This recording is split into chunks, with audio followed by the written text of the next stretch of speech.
குட்டி சொல்றாங்க, டேய் கண்ணா, உள்ள வந்து எதையும் உளறி தொலைச்சிடாதரா, எதா இருந்தாலும் தெளிவா சொல்லுவேன். எங்கம்மா போயிட்டு வரீங்க? அப்பா சினிமாவுக்குப்பா, படம் செமையா இருந்துச்சுல்ல. படத்தை பத்தியே கண்ணன் சொல்லிக்கிட்டு இருக்காரு வீட்டுல உள்ளவங்க அத்தனை பேருக்கிட்டையும். நடந்ததெல்லாம் அர்ஜுன் சொல்றாரு. விஸ்வநாதன் கண்ணனை திட்டுறாரு. நான் எவ்வளவு சமத்தா இருந்தேன், சொதப்பிட்டி வச்சுட்டப்பா, பரவாயில்ல பொடி. விஸ்வநாதன் பார்வதி கிட்ட குடுக்கறாங்க. குடுத்துட்டு சொல்றாங்க, முதல்ல என் மாமனாரு இந்த தாலி கொடிய அடமானம் வச்சுதான் பிசினஸ் ஆரம்பிச்சாங்க. பிசினஸ் நல்லா வந்த உடனே இத மீட்டுட்டாங்கம்மா.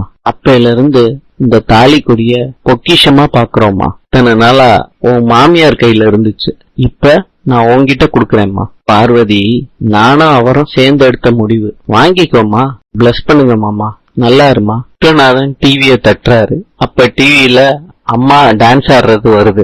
அதுக்கப்புறம் பார்வதி டான்ஸ் ஆடுறது வருது. அம்மா சொல்றாங்க, இந்த ஸ்டெப் எல்லாம் என்னால ஆட முடியாது, வயசாயிருச்சுல்ல. பார்வதி சொல்றாங்க மாமா கிட்ட, சாமி வந்து ஆடினது யாரோ எடுத்து போட்டிருக்காங்க மாமா, நீ பயங்கரமான ஸ்டெப்பா இருந்துச்சு கேக்குறாரு. தனியா எப்படி டிரைவ் பண்ணிட்டு வந்த பார்வதி? ஒரு வேகத்துல வந்துட்டேன், டிரைவிங் தெரியும். இன்னும் டிரைவிங் தனியா கிளாஸ் போய் கத்துக்கிட்டேன். அப்புறம் என் டிரைவிங் எல்லாம் தெரியாதுன்னு சொன்ன, உங்களை டென்ஷன் பண்றதுக்காண்டி தான் சொன்னேன். Parvati always special. என் ஸ்பெஷலான பொண்டாட்டிக்கு ஸ்பெஷலான கிஃப்ட். என்ன அர்ஜுன், புடவைக்கு 1 lakh போட்டிருக்கு, பிடிச்சிருக்கா? ஏதாவது ஒரு நாள் கட்ட போறேன், பீரோல பூட்டி வைக்க போறேன், இவ்வளவு காஸ்ட்லி எதுக்கு? அப்பதான் நம்ம ஸ்டேட்டஸ் தெரியும். பிராண்டுன்னு பிராண்டு பைத்தியமாவே இருக்க. புடவை எப்படி இருக்குன்னு சொல்லலையே. என் அர்ஜுன் செலக்ஷன் சூப்பரா தான் இருக்கும். மார்கதரிசிக்கு அவரோட பொண்ணு ஞாபகமாவே இருக்கு.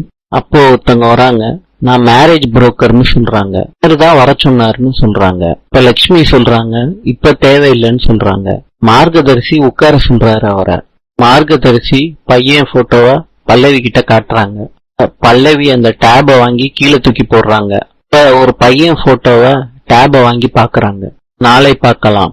இன்று ஜப்பானின் தலைநகரம் டோக்கியோ. நாளை சந்திப்போம்.